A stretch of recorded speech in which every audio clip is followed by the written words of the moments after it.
홍명보의 3월 A매치 졸전에 대한 이야기는 이번 걸 마지막으로 이야기 한번 해보겠습니다. 오늘 해볼 이야기는 망하면 뭐 되는 이유에 대해서 이야기를 해보겠습니다. 여러분 대충 뭐 아시겠죠? 왜 망하면 안 되는지. 자, 그러기에 앞서 이 이야기를 한번 해봐야 돼요. 이번에는 월드컵에 가겠지 했던 나라가 바로 이탈리아입니다. 근데 보스니아한테 지면서 플레이오프 마지막 결승에서 지면서 3연속으로 월드컵에 탈락을 했습니다. 이게 시사하는 바가 이탈리아가 현재 처한 상황, 그리고 이탈리아 축구가 계속 가고자 했던 방향이 우리나라 축구와 굉장히 비슷했기 때문이었죠. 그 와중에 홍명보호를 향한 대중의 여론, 그리고 월드컵에서 우리를 상대할 타 국가의 여론도 굉장히 좋지 않습니다. 남아공이면 우리 두 번째 상대죠. 월드컵 조별 예선의 두 번째 상대입니다. 대한민국이 심각한 부진을 겪고 있고 자신감 부족이 공략할 대상이다. 자, 팬들의 분위기도 굉장히 좋지 않습니다. 신랄한 비판, 하늘이 용서치 않을 것, 개밥 만들었다, 홍명보호에 화났다, 뭐 졸전 끝, 뭐 이거는 이제 오만전 얘기인데, 뭐 이런 식으로 홍명보호를 둘러싼 대중의 여론이 뭐 좋은 여론을 찾기가 힘들 정도로 굉장히 좋지 않은 상황입니다. 분위기가 사실 3월 A매치 때 갑자기 탁 하고 생겨난 게 아니라 홍명보호가 출범하고 최종 예선을 통과하고 그리고 월드컵 진출을 한 후에 지금까지 오는 과정에 있어서까지 계속 이런 여론에 휩싸여 있다는 거죠. 그것에 대해서 저는 어떻게 생각하냐면 이 수뇌부들에 대한 거부감이 명백하게 있습니다. 정몽규 회장 포함이겠죠. 그리고 홍명보 감독 선임 당시에 이 과정 그리고 운영 방식에 대한 거부감이 있습니다. 홍명보 감독을 선임할 때 그때 뭐 경쟁하던 포엣이나 바그너 감독에 대한 평가 기준이 명확하지 않고 홍명보 감독은 그것에 대해서 본인이 제일 좋은 평가를 받아서 선임이 되었다 주장하고 이후에 청문회가 펼쳐지고 이런 일련의 과정들에서 깨끗하게 밝혀지지 않는 혹은 시원하게 밝혀지지 않는 협회 해명에 대한 부분에 거부감이 있고 그리고 대표팀이 운영되는 방식에 대한 거부감도 현재 팬들에게는 분명히 존재합니다. 거기에 과정에 대한 검토가 없습니다. 거기에 협회가 과정에 대한 검토가 없이 결과만을 위해 행정을 운영한다는 거를 우리가 클린스만 감독 때부터 알게 됐습니다. 결국에는 똑같죠. 클린스만 감독 경질하고 임시감독 체제를 거친 다음에 홍명보 감독이 선임되기까지 거기에 있어서 이 감독들이 가지고 있는 축구 철학이라든가 축구 스타일이 일관되게 유지되는 것이 아닌 결과가 좋았던 감독을 위주로 선임을 하면서 감독직을 타진했던 모습, 이런 것들이 결과만을 위해서 행정을 운영하는 모습으로 비춰진 것에 팬들의 원성이 있다. 그리고 결국 이런 것들이 계속 반복되는 게 축구계의 고질병, 한국 축구계의 고질병이기 때문에 팬들이 염증이 있다. 이런 얘기가 반복적으로 나오다 보니까 어떤 얘기가 나오냐면 한 번은 월드컵 못 나가야 한다. 그리고 한국 축구는 한 번 망했다가 다시 쌓아야 한다라는 팬들의 의견이 나오고 있는 상황입니다. 자, 그래서 해보려는 이야기입니다. 자, 고개를 들어 이탈리아를 보십시오. 왜 고개를 들어 이탈리아를 보냐면 이탈리아가 어찌됐건 간에 우리보다 피파 랭킹이 높고 축구적 성과가 높기 때문입니다. 어쩌면 우리의 미래가 될 수도 있는 이탈리아 축구라고 생각합니다. 왜냐면 비슷합니다. 이 이탈리아 축구의 암흑기로 접어드는 이 히스토리를 제가 한번 정리를 해봤어요. 2006 독일 월드컵 우승했죠. 이때 리피 감독이 감독을 맡았습니다. 2008년도 유로에서는 8강에 머뭅니다. 이때 당시 유로는 조별 예선을 통과하면 8강부터 스타트였기 때문에 굉장히 이탈리아에게는 낮은 성적이었어요. 그래서 도나토니 감독이 사퇴를 합니다. 그래서 그 빈자리를 채우는 감독이 결국엔 리피 감독, 이 독일 월드컵에서 이탈리아를 우승시킨 리피 감독이 재부임을 하는데 2무 1패로 남아공 월드컵 조별 예선에서 탈락을 하게 되죠.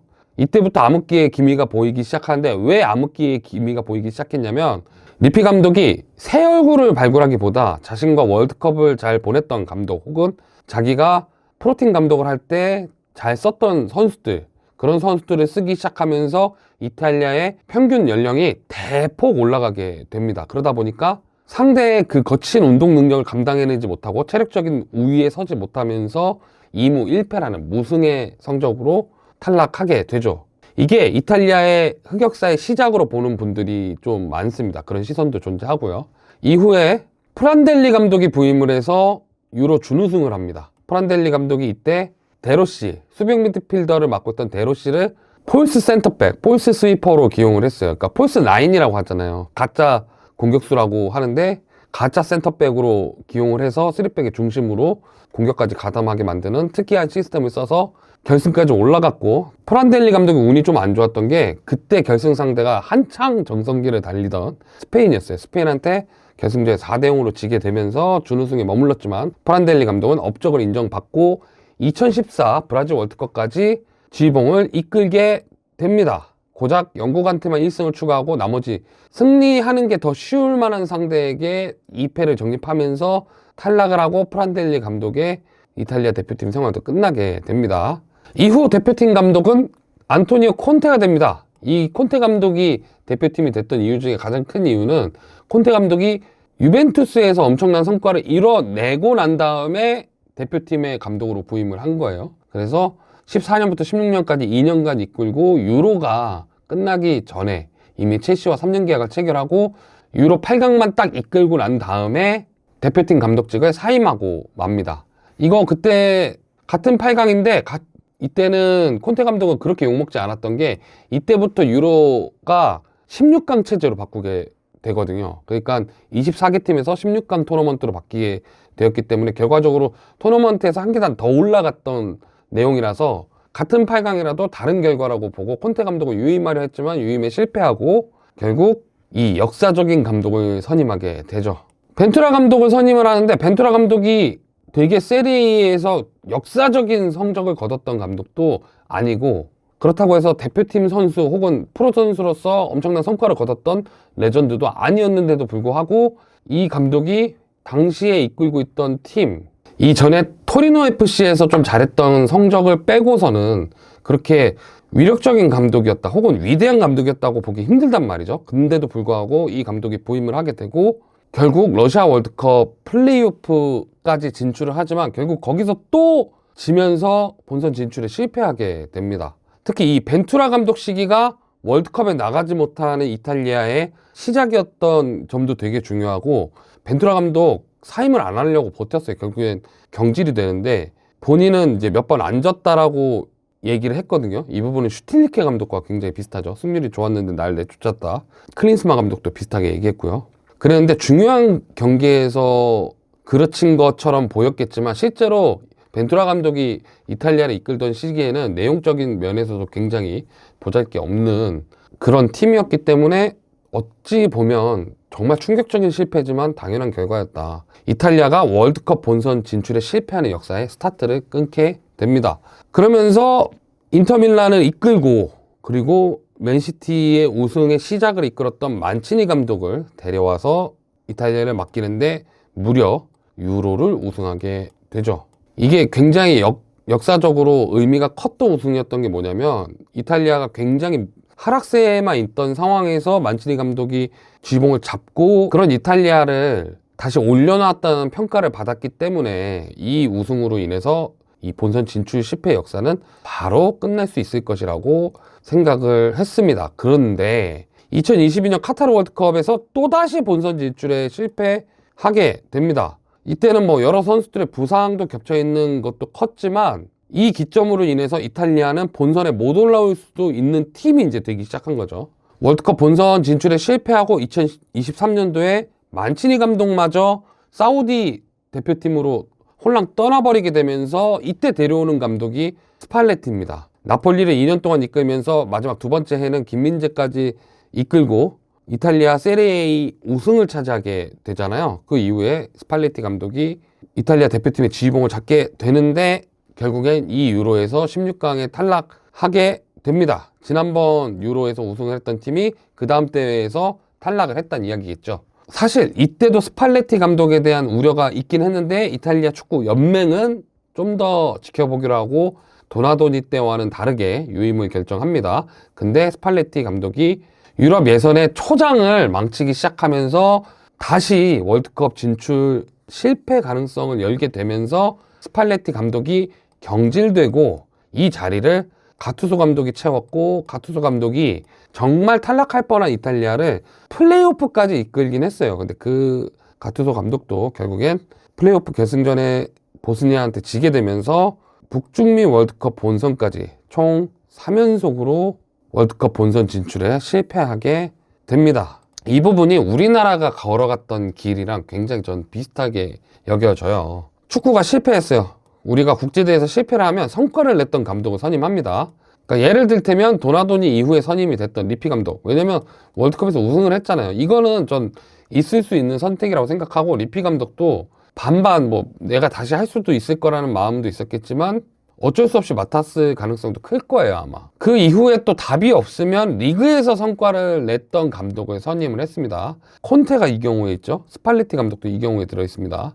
그리고 요번에 이제 마지막으로, 요번에 가투소 감독이 부임할 때 특히 도드라져 보였던 부분인데, 이 이탈리아 축구 레전드들로 기강을 잡습니다. 단장의 부폰, 감독의 가투소. 이 둘은 2006년 월드컵 우승 동기예요. 그리고 코치에 보누치가 들어갑니다. 보누치 선수는 2020 유로 우승 멤버예요. 대표팀 경력도 10년이 넘었던 선수였고, 그런 사람들을 일단 능력적인 것보다 대표팀이나 혹은 선수로서의 성과를 두고 선임을 해서 레전드들로 기강을 잡는 모습도 어떻게 보면 비슷합니다. 이게 홍명보 감독을 거론한 이유가, 끝까지 맞아떨어졌던 이유도 지금 대표팀의 상황상 규율을 잡고 기강을 잡을 감독이 필요하다. 그게 어떻게 보면 홍명보 감독이 가장 유력한 상황이었잖아요. 그리고 놀랍게도 그렇게 선임이 됐던 부분은 우리가 이탈리아와 가져가는 이 놀라운 공통점이라고 저는 여겨집니다. 그리고 이 부분을 한국에, 대한민국에 대입을 하다 보면 이렇게 보일 수 있습니다. 2010 남아공 월드컵에서 원정 16강에 올라갑니다. 허정무 감독 때죠. 그래서 국내파 감독으로도 월드컵 16강에 갈 수 있구나. 대신 허정무 감독처럼 직선적인 축구보다 혹은 수비 축구보다 좀 기술적인 축구를 할 수 있는 국내파 감독을 선임해보자.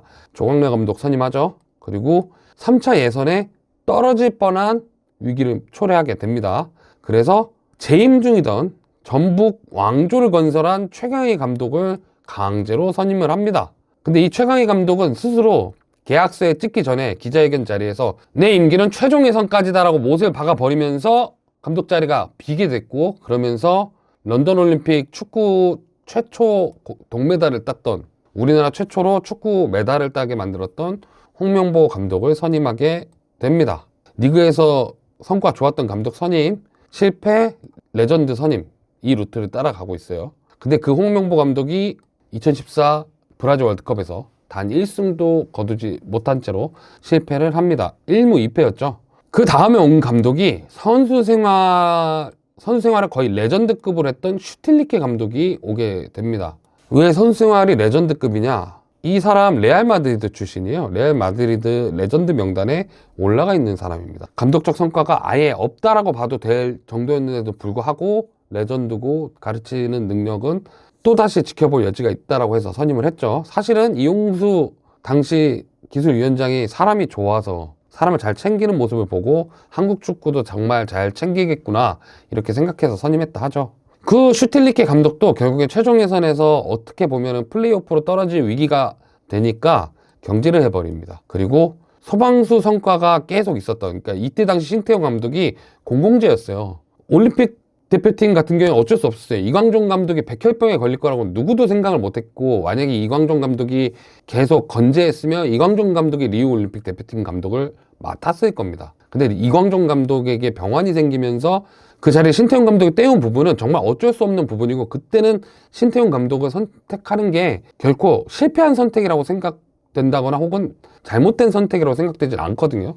근데 이후에 U20 월드컵 대표팀, 그러니까 2017 U20 월드컵이 우리나라에서 개최가 되니까 성적이 중요했고 그랬는데, 안익수 감독이 맡았다가 아시안컵에서 조혜선 탈락을 해버리잖아요. 그래서 신태용 감독 정말 급하게 선임을 해서 U20 월드컵을 준비했고, 그 U20 월드컵에서도 16강, 리우 올림픽에서도 8강에 올라가는 성과를 거두게 되니까 슈틸리케 감독 선임으로 전문 소방수 감독 신태용 감독을 또다시 국가대표팀 소방수로 기용을 했습니다. 신태용 감독 1년 시간도 안 됐어요. 제가 기억하기로 한 10개월 정도 됐을 겁니다. 제가 14 월드컵이었었는데 2018 월드컵 1승 2패.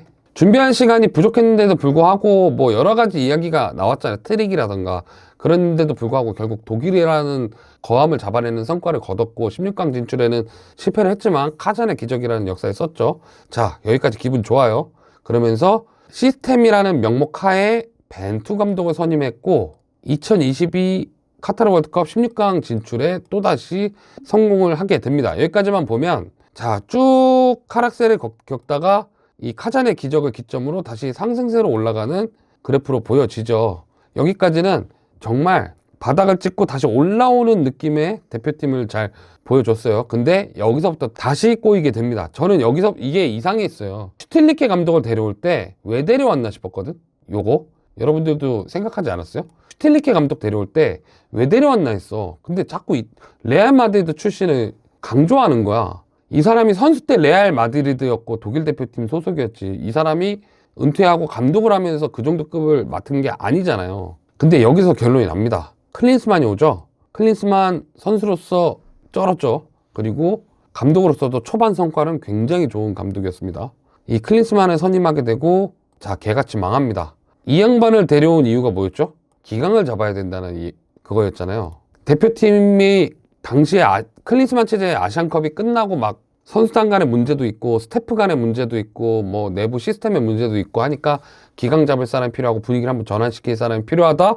그래서 명목상 홍명보 감독이 선임이 됐는데 이때 문제가 된 게 울산 소속 감독이었음에도 불구하고 그리고 당시 2년 연속 K리그 우승을 이끌고 3년 연속 우승을 할 가능성이 높았는데 이 감독을 빼와서 대한민국 대표팀 감독에 선임을 하게 됩니다. 여기까지 봤을 때 이탈리아의 하락세와 우리나라의 하락세 그리고 상승세 다시 하락세의 방법이 정말 놀랍게 비슷한 모습을 보여줍니다. 거기에 또 비슷한 게 있죠. 그라비나 회장, 이탈리아 축구 연맹의 회장입니다. 본선 실패를 했는데 당시 인터뷰에서 망친 사람으로 기억되고 싶지 않다. 망친 사람으로 기억되고 싶지 않다면서 사퇴를 거부했어요. 우리는 월드컵 진출 실패의 문제를 회의를 통해 분석하고 다음 결정을 하겠다 이렇게 인터뷰를 하면서 사퇴를 거부했는데 근데 중요한 건 이 양반이 임기를 하는 동안 2번의 월드컵 본선 진출 실패가 껴있다는 거죠. 그러면 저번 월드컵 카타르 월드컵 진출 실패를 분석을 했어야지. 그리고 이번에 안 했어야지. 그러니까 말이 앞뒤가 안 맞죠. 그리고 그라비나 회장 시기에 감독 선임을 보면 그냥 일관성 없는 감독 선임입니다. 그러니까 만치니를 데려왔을 때 그 만치니를 데려왔으면 만치니가 하던 스타일의 감독을 데려왔어야 되는데 그 다음 감독이 스팔레티였고 이런 식으로 뭔가 그 축구 흐름을 만약에 잘못됐다라고 완전 과감하게 다른 스타일로 바꾸는 게 낫지만 그게 아니었고 만치니 감독은 유로 20을 우승하는 대성과를 거뒀잖아요. 그러면 그 스타일을 좀 유지할 수 있는 선으로 감독을 선임을 했어야 되는데 일단 세리에 우리 리그에서 우리 이탈리아 사람이 잘하는 사람이 있으면 그 사람 이탈리아 감독으로 선임을 해버립니다. 이 부분은 많은 이제 축구 유튜브를 하시는 축구 유튜버 혹은 이제 전문가들이 말씀하신 건데 이 양반 말고 이 전임 회장까지부터 오랜 시간 이탈리아 유소년 시스템이 방치되고 이렇게 무너졌어요. 체격이 중요한 시스템으로 바뀌면서 체격이 좀 작은 선수들은 도태가 되고 체격이 큰 선수들이 주로 위로 올라오는 시스템이 되다 보니까 주로 수비 혹은 수비형 미드필더 선수들이 더 많이 나오게 되는 결과가 생겼고 그러면서 유소년 시스템, 유소년 체계가 좀 무너지게 됩니다. 이 부분에 대해서 로베르토 바조 같은 이제 레전드 선수들, 로베르토 바조 하면 이탈리아 대표적인 판타지 스타 출신 중에 하나죠.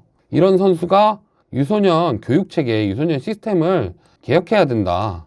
이렇게 얘기를 합니다. 창의성이 너무 부족하다. 공격 지역에서 공격을 잘할 수 있는 선수가 너무 부족하다. 근데 묵살을 해버립니다. 그리고 이거는 이제 이탈리아 축구계 전반적인 문제 중 하나인데 유소년 교육 담당자로 이제 정치인을 선임한다던가 뭐 어디 부서에 축구 관련 테크니컬 매니저로 뭐 기업가를 선임한다든가 이런 식의 비전문가를 선임하는 일을 저지르기도 했죠. 결국에 이제 이탈리아 정부까지 그라비나 회장을 압박을 했어요. 책임을 지라고 이렇게 압박을 하니까 회의를 통해서 사퇴를 했습니다. 그게 어제 사퇴를 했죠. 그런데도 불구하고 이탈리아 부활은 쉽지가 않습니다. 예전에 위상을 잃어버렸어요. 세리에가. 물론 이제 김민재 선수가 스쿠데토를 따고 김민재 선수가 나폴리에 뛰면서 우리가 세리에A를 많이 보긴 했지만 그야말로 예전에 어릴 때 우리가 카카가 뛰고 인자기가 뛰고 피를로가 뛰고 이런 AC 밀란이 강하고 유벤투스가 강했던 그때 당시에 세리에A의 느낌은 전혀 아니죠. 그래도 이탈리아가 그동안 스타 공격 선수들이 계속 있었습니다. 뭐 비에리가 있었고요, 인자기도 있었고, 하다못해 루카토니 같은 선수도 있었고, 떠나서 이제 판타지 스타라고 불릴 수 있는 토티, 델피에로, 정말 여러 가지 스타 선수들이 있었는데 이런 선수들이 요새 이탈리아 공격 선수 하면은 딱 귀에 꽂히고 딱 이렇게 머리에 떠오르는 선수가 없는 걸 보면 이탈리아 스타 공격 선수들이 확실히 예전에 비해서 많이 줄어들었습니다. 게다가 이탈리아 하면은 굉장히 전술적이고 체계적인 축구로 유명하잖아요. 이탈리아 축구계 자체가 여기에 좀 갇혀 있습니다. 그러니까 자국의 축구 감독들이 프로 감독이 되기 위해서 논문을 써야 되고 그 논문이 입증이 되어야 프로 감독 자격증을 받을 수가 있는데 그런 감독들이 축구를 못할 수가 없다. 이 팀을 잘 운영 못할 수가 없고 전술적으로 부족하리라 생각이 되지 않는다라는 그런 사고방식에 쌓여 있으니까 예전에는 전술을 선도하는, 그러니까 사키즘이라고 대표되는 이 체계적인 압박 축구 혹은 카데나치오, 이렇게 빠른 역습 트랜지션, 제로톱, 폴스나인 전술 이런 거를 이끌던 게 이탈리아였단 말이죠. 정말 스페인의 티키타카 이전에 전술적 트렌드는 거의 이탈리아에서 나왔단 말이에요. 근데 지금은 그런 게 없어요. 오히려 이탈리아는 자기네들을 스스로 가두고 계속 갈라파고스화가 돼가고, 뭐 이 와중에 투자를 하는 팀들도 있습니다. 외국 투자자들에게 인수된 팀 같은 경우 뭐 로마나 AC 밀란, 뭐 유벤투스는 애초에 워낙에 대기업 피아타라는 회사의 구단이니까 일단 논외로 치더라도 돈 있는 팀들이 투자를 하기도 하지만 피파를 통한 국제 축구 무대로 연결되지는 않습니다. 리그를 잘한다고 해서 그 팀들이 이탈리아 선수들을 데리고 리그를 잘하는 게 아니라 정말 뭐 지금 이탈리아 선수들이 부족한 포지션, 공격이나 혹은 뭐 공격형 미드필드 이런 자리는 외국인을 쓰고 있단 말이죠. 성과를 낸다 하더라도 이탈리아 선수 혹은 이탈리아 대표팀의 이 선수 질과는 관계가 없죠. 투자를 하고 있지만 그게 또 세리에의 발전과도 연결이 되지 않기 때문에 결국엔 국제축구 무대와 연결이 되지 않게 되는 그런 악순환이 반복되고 있습니다. 거기다 더 큰 문제는 결국엔 월드컵 3번을 건너뛰었으니까 12년 공백에 다음 월드컵이 16년 동안 월드컵에 못 나간 거예요. 그러다 보니까 아마 지금 현재 멤버 중에 유일하게 월드컵을 경험한 선수가 지금은 없겠네요. 그나마 유로 정도를 경험한 선수가 돈나룸마 정도 있을 거고,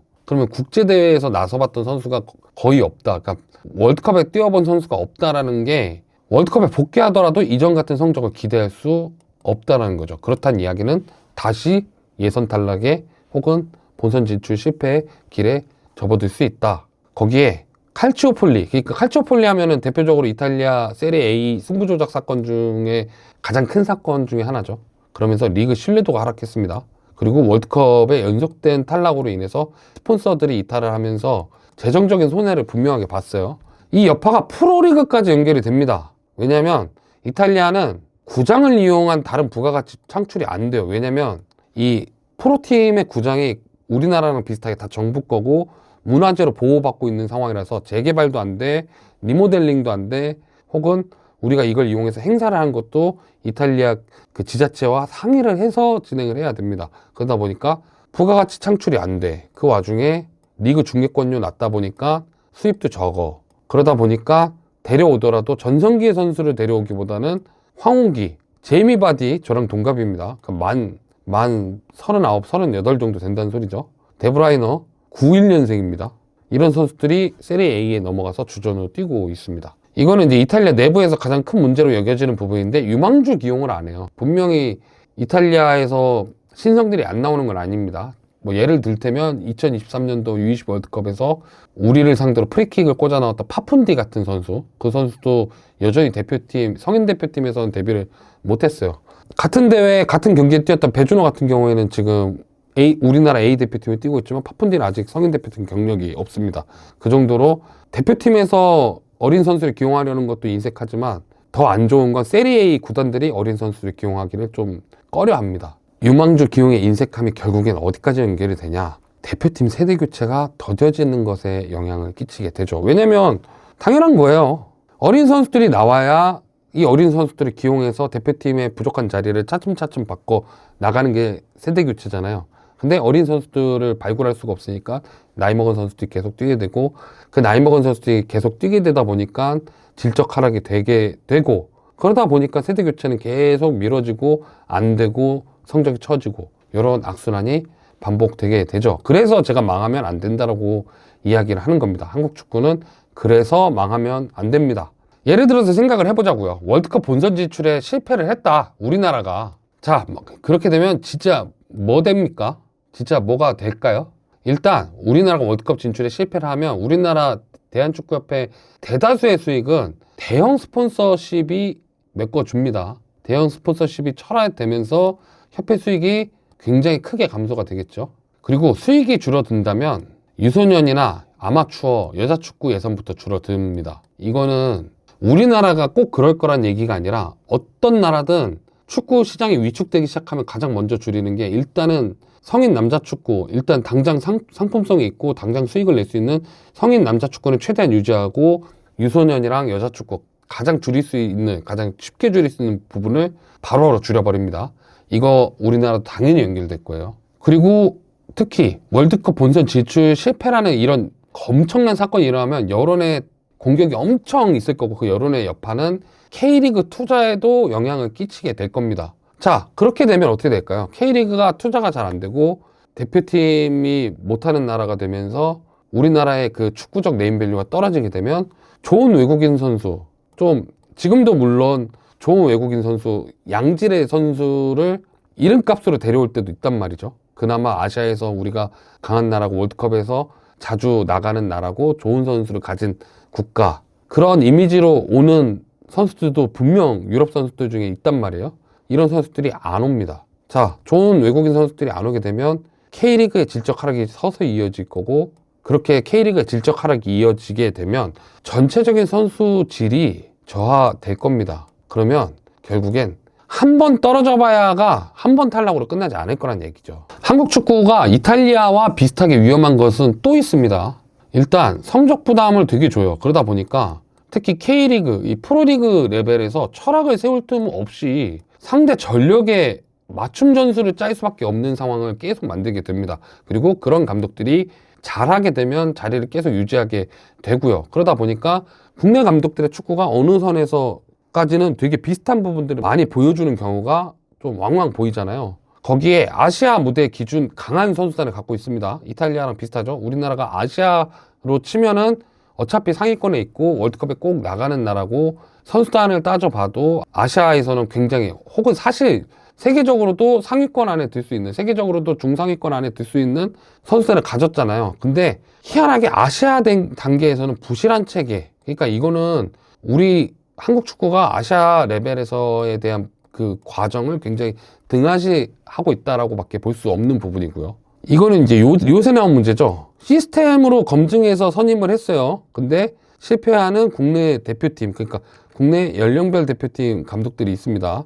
이민성 감독 정말 전력강화위원회가 소집해서 검증해서 선임을 한 감독임에도 불구하고 아시안컵에서 대차게 실패하면서 결국에 임기가 올림픽까지 이어지지 못하고 아시안 게임 이후로는 다른 감독이 U23 대표팀을 맡기로 했잖아요. 이 시스템으로 검증을 했다 하더라도 이 시스템이 잘못되어 있다는 거 반증하는 이야기입니다. 축구적 지식이 없는 임원진들, 예를 들테면 저번에 클린스만 감독 때 있었던 부회장님의 발언 사건 같은 거, 그 부회장님이 축구인 출신이 아니라 원래 다른 걸 하시던 분이 부회장이 된 케이스였잖아요. 그런 부분들이 우리나라 축구에도 이어지고 있다. 이탈리아가 축구계에 관련된 사람이 아닌, 축구 산업에 종사했던 기업인 출신이라던가, 혹은 뭐 축구 구단을 운영해봤던 기업인이라던가 이런 게 아닌, 정말 그냥 축구를 좋아하는데 이 자리를 채워주는 이런 요소들이 은근 존재한다. 마지막으로 공고한 축구계의 권력 구조로 인해서 개혁이나 도전을 하기 힘든 구조, 이런 것들이 굉장히 이탈리아랑 비슷하죠. 여담으로 지금 일본 축구협회 회장은 미야모토 츠네야스잖아요. 대표팀 선수 출신이고 이탈리아 일본 대표팀 주장 출신이죠. 이 경우도 굉장히 강하게 개혁 드라이브를 걸어서 되게 젊은 나이인데도 불구하고 일본 축구협회 회장이 된 케이스입니다. 근데 우리나라는, 그리고 이탈리아는 현재 그런 거를 좀 할 수 있는 구조는 아니다. 어느 정도의 재계적 인맥이 있고 어느 정도의 정치적 인맥이 있는 사람이 대표팀 협회 임원에 도전할 수 있는 상황이다. 이런 것들이 이탈리아와 굉장히 비슷하게 위험한 부분입니다. 그 와중에 그나마 이탈리아보다 나은 건 있습니다. 우리는 그나마 공격 유망주가 지속적으로 나오고 있어요. 양민혁이 그렇고 배준호가 그렇고 엄지성이 그렇고 계속 해외로 나가고 있고 혹은 국내에서 어린 나이지만 기회를 받고 경기를 뛰고 있고 그 경기 안에서 경쟁을 하고 있죠. 그리고 K리그가 물론 U23, U22 제도 때문도 있지만 유소년 기용에 정말 잘하고 이 선수가 정말 가능성이 있다면 그렇게 기용하는데 인색하지 않아요. U22 제도가 폐지됐음에도 불구하고 U22 선수들을 적극 기용하는 팀들도 있습니다. 꼭 한 명은 선발로 들어온다던가 혹은 두 명 다 선발로 기용해서 쓰는 팀들도 K리그 1, 2 통틀어서 꽤 많이 있어요. 그러다 보니까 U22 제도 때문에 더 그래 보였을 수도 있어도 뛸 수 있는 선수는 뛰켜준다. K리그는. 그거는 이탈리아보다 훨씬 나은 부분입니다. 게다가 어린 선수들이 K리그에서 어느 정도 검증받고 해외 무대에 도전할 때 하브리그라도 도전하는 마인드로 꾸준히 많이 나가고 있습니다. 이 부분들도 긍정적으로 나아져 있고 K리그 차원에서는 자본력을 바탕으로 성장하기보다는 내부적 육성을 통해서 장기적인 성장을 하려고 도모하고 있습니다. 그러면서 비록 지금 상층부는 어떻게 보면 제일 복잡한 상황에 처해 있지만 그 깃틀만큼은 그래도 한국 축구가 이탈리아하고는 다르게 아주 잘못 쌓아놓고 있지는 않다. 기초 단계 혹은 그 단계로 가기 위해서 올라가는 이 기본 토대는 잘 쌓여 있다. 이렇게 말씀드릴 수 있을 것 같습니다.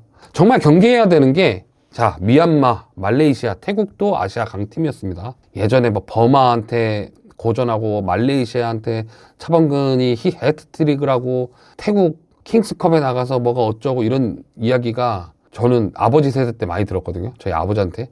왜냐면 20세기 중반에 아시아 강팀들은 보통 동남아가 제일 많았어요. 그때는 이제 동남아가 좀 잘 살기도 했고 우리나라 전쟁을 겪었다 보니까 이들이 월드컵에 나갔던 건 아니지만 우리나라가 굉장히 힘들게 상대를 했던 팀들입니다. 그래서 우리나라 오히려 이들을 초청해서 우리나라에서 경쟁을 하기도 했죠. 하지만 시간이 흐르면서 대한민국 축구가 성장해서 월드컵에 나가고 월드컵에서 활약도 하고 월드컵에서 16강도 올라가지만 4강도 한번 찍어보고 이러는 사이에 동남아시아는 세계 축구에서도 변방이 되어버렸습니다. 그러니까 지금 우리가 축구를 볼 때 이 강팀들도 유수한 역사를 쌓아왔고 그 유수한 역사를 토대로 가지고 있는 그 역사의 헤리티지로 이렇게 축구를 이끌면서 그 성적을 유지하려고 하고 있는데 이게 기반이 약하다 보면은 강팀이었다가 얼마든지 변방으로 쫓겨날 수 있고 강팀이었다가 얼마든지 하위권으로 쫓아낼 수 있다는 게 헝가리 예전에 되게 강팀이었어요. 뭐 여러분들이 알고 있는 푸스카스항의 푸스카스가 헝가리 출신이죠.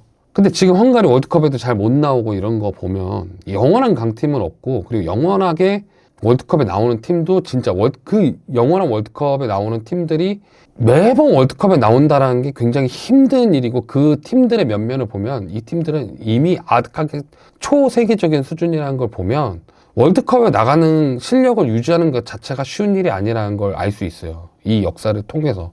동남아시아도 이제 멈추지 않습니다. 동남아시아도 자체적인 노력을 하려고 하고 있습니다. 김상식 감독이 베트남에 가 있고 신태용 감독이 인도네시아에 있었죠. 그러면서 아시아 강국의 지도자들을 섭외를 해서 대표팀에 기용을 해서 그것을 토대로 대표팀 성적을 비약적으로 이렇게 이뤄내고 다시 월드컵에 도전하고 세계 무대에 갈 수 있는 실력을 갖추기 위한 준비를 하고 있습니다. 그러면서 우리가 바뀌어야 될 명분을 더욱 강하게 주고 있다고 생각을 해요. 아시아 축구 충분히 올라오고 있다고 생각합니다. 그리고 앞으로 더 올라올 겁니다. 왜냐면 이제 동남아시아 축구들은 목표치를 어디로 삼아야 되고 그 다음 목표치를 어떻게 삼아야 될지를 이제 로드맵을 그릴 수 있게 됐고 현실적으로 도전할 수 있는 방법을 알기 시작했어요. 이 와중에 카타르 월드컵 저번에는 개최국으로 나갔죠. 이번에는 예선 통과해서 나갔죠. 우즈벡 이번에 월드컵 나갑니다. 요르단 월드컵 나갑니다. 이 팀들 이전에 월드컵 못 나가던 나라들이었어요. 근데 이런 나라들이 월드컵 진출하면서 세계 무대를 경험하게 되면 축구가 확 바뀌고 이 팀들도 이제 마인드가 바뀌기 시작합니다. 그러면서 발전을 해요. 마치 우리나라처럼. 우리나라도 월드컵을 경험하기 이전에 대한민국 축구와 이후에 한국 축구의 기점이 달라지듯이 변방국이 월드컵을 경험하고 그 이후의 축구는 굉장히 달라질 수 있습니다. 그렇다 보면 여기에 이 이야기가 다시 포함이 돼서 우리가 아시아에서 경쟁하기 더더욱 힘들어지는 환경이 될 수도 있다. 아이러니하게도 이 부분에 대한 해법은 일본이 쥐고 있다. 모리아스 감독이랑 8년째예요. 2018 러시아 월드컵 끝나고 그 빈자리를 모리아스 감독으로 채웠습니다. 8년 동안 동행하면서 일본이 하려는 축구에 해나가야 될 축구를 접목을 해서 지금 어느 정도 성과를 이뤄냈죠. 모리아스 감독 처음에 티키타카 했습니다. 점유율 축구하고 빠른 패스워크 강조하는 축구 했는데 지금 직선적이고 역습 굉장히 날카롭고 3백 기반으로 빨리 뛰고 많이 뛰고 스위칭하고 공간 따먹는 축구, 그 축구를 아예 이제 정말 한 팀처럼 잘 닦아놨고 선수단 넓히는 작업 충분히 하고 있죠. 이게 일본을 따라해야 된다라기보다는 일본이 하고 있는 것은 본인들이 해나가야 될 길을 정해놓고 그 길을 따라 나가고 있다라는 부분을 우리도 이제 우리만의 길을 따라가야 되는 것을 해야 될 시기라고 그것을 이야기하고 싶은 겁니다. 그래서 이제는 분명한 로드맵을 가진 계획 수립, 그러니까 MIK 같이 뭉뚱그린 거 말고요. MIK 쳐보시면 MIK에 대한 내용 대략적으로 갖고 있는 자료들이 다 있어요. 그거를 보시면 앞으로 어떤 축구를 어떻게 하겠다라는 것보다 우리가 뭐 강하게 용맹하게 전진하는 이런 식으로 그 키워드에 맞춘 그런 이야기들만 나와 있어요. 근데 그게 아니라 들테면 빠른 공격 전환을 통한 역습 축구라든지 이런 식의 로드맵을 가진 계획 수립이 필요합니다. 그리고 그것에 따라서 로드맵에 따라서 대표팀에 필요한 지도자를 선임해야 되고 그리고 체계에 있는 운영 및 관리가 필요합니다. 왜냐면 클린스만 감독 때부터 지금 요번에 아모로 코치, 주앙 아모로 코치 인터뷰 사건 터졌죠. 한 달 전에 한 인터뷰인데 실질적인 감독은 내가 맡고 있다. 어제 해명했죠. 아모로 코치. 그런 식으로 의도한 거 아니고 그 잘못된 보도였다라고 했지만 그런 보도가 나온다는 것 자체가 대표팀에 대한 운영 및 관리가 빵꾸가 나 있다는 소리라고 전 생각하거든요. 체계 있는 운영 및 관리가 필요하고 결과로 증명을 해야 되는 건 A 대표팀, 성인 대표팀은 결과로 증명해야 되는 건 맞아요. 근데 과정에 무게를 두는 운영을 해야 됩니다. 근데 대표팀 감독 바뀔 때 어땠어요? 마이클 김 코치 애초에 클린스만호에 남겼던 이유 중에 하나가 마이클 김이 4년 동안 벤투 스태프로 함께 하면서 벤투에 대한 내용들을 4년치 보고서를 정리했습니다. 그 보고서 정리하고 선수 분석 보고서 다 토대로 클린스만 감독 체계로 이동을 해서 이 자료의 연속성 가져가려고 했는데 어떻게 했어요? 클린스만 감독이 마이클 김 코치 필요 없다. 협회도 그것에 대해서 딱히 보호하는 것이 아니라 마이클 김 코치랑 헤어졌죠. 결국엔 어떻게 보면 벤투 감독이 짜놓은 유산이 이렇게 이어가다가 그냥 딱 단절되고 이제 새로운 길로 헤매고 있는 상황이라는 겁니다. 이런 거 이제 그만해야 됩니다. 마지막으로 이건 사족이에요. 제가 분명하게 사족으로 말씀드리는 건데 오스트리아전 지면서 김영광 전 골키퍼 전 K리거 선수가 이정효 감독을 한국 축구를 구할 감독으로 지목을 했어요. 그러면서 홍명보 경질, 홍명보 나가 이런 이야기를 했죠. 거기서 이제 사족을 더 붙인 게 이정효 감독을 데려와야 일본을 잡는다. 수원 팬들한테 미안하지만 그래야 한국 축구가 산다라고 이야기를 했습니다. 저는 한국 축구의 당면한 목표가 일본이 되면 안 된다라고 생각을 해요. 그 전부터 우리가 세계 무대에서 어느 정도 성과를 내고 16강에 올라가서 16강 이후엔 8강을 가고 4강에 가고 언젠간 우승에 도달할 수 있는, 언젠간 월드컵 우승을 할 수 있는 나라가 되기 위해서는 당장에 일본을 이기는 것이 중요한 게 아니라 일본과 다른 스타일로 월드컵을 접근하는 그런 아시아의 또 다른 축구 스타일을 만들 수 있는 목표가 필요하다라고 생각을 하거든요. 왜냐하면 신체적인 조건이 다르고 역사적인 배경이 다르기 때문에 늘 뭐 브라질, 남미 축구가 잘하면 브라질이 월드컵 뭐 10번 우승하고 20번 우승해야 되는데 그거 아니고 스페인 티키타카가 엄청 잘해서 계속 갈 것 같았는데 스페인 월드컵 우승 2010년 딱 한 번 했고 그러니까 다양한 축구의 스타일이 언제 빛을 발할지는 아무도 모르지만 그 무기가 갈고 닦여 있는 상태에서 현대 축구를 접목한다면 분명한 무기가 될 수 있는데 우리는 지금 우리 무기조차도 희미해져 가는 상황에 현대 축구랑도 동떨어져 가는 상황이잖아요. 그 부분에 있어서 이정효 감독이 대단하기 때문에 그렇게 생각하는 건 맞아요. 근데 이미 홍명보 감독은 울산에서 빼왔잖아요. 임기 중에. 거기에다가 이 김영광 선수의 발언이 왜 문제냐면 수원 삼성이 2부에 있음에도 불구하고 이정효 감독 스태프들까지 포함해서 거액을 투자했습니다. 그 거액을 투자한 이유가 이 구단이 돈이 여유로워서가 절대 아니라 승격과 강팀으로의 도약을 위해서 정말 장기적인 플랜으로 이정효 감독을 설득하고 울려서 마음을 울려서 선임을 했던 거란 말이에요. 근데 그 감독을 단순히 한국 축구를 위해서 한국 축구를 당장 살려야 되기 때문에 홍명보 감독을 경질하고 이정효 감독으로 다음 월드컵 체제를 준비하자. 이거는 K리그를 무시하고 한국 축구 문화 자체를 무시하는 저는 발언이라고 생각을 합니다. 그리고 이 발언에 있어서 더 큰 문제는 결국엔 이제 축구계에서 발언권을 가진 은퇴 선수들 중에 스타 선수들의 마인드가 아직도 대표팀 위주의 축구 그리고 대표팀의 단기적인 성과 축구에 멈춰 있다는 게 저는 개탄스럽기는 해요. 이제 월드컵 진짜 얼마 안 남았죠? 2달 조금 안 남았습니다. 축구를 다루는 유튜버로서 월드컵을 이렇게 응원받지 못하는 상황에 대해서 굉장히 가슴 아프게 생각하고 굉장히 슬프게 생각합니다. 부디 남은 기간이라도 좀 좋은 능력을 발휘하셔서 월드컵에서 좋은 성과 거두고 정말 떼어내야 될 부분은 분명하게 떼어가고 했으면 좋겠습니다. 지금까지 스레베 스포츠 장동희였습니다.